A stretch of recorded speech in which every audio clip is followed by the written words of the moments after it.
Alright, we're working on a 93 Lexus SC400 with the V8, and this thing's got an intermittent starting problem, possible parasitic drain, maybe a bad starter. So that's just pushing the brake lights right there. So I'm gonna crank.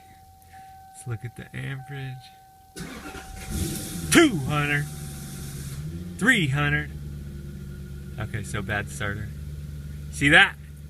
It's just a flash, but it's bad. Car forensics.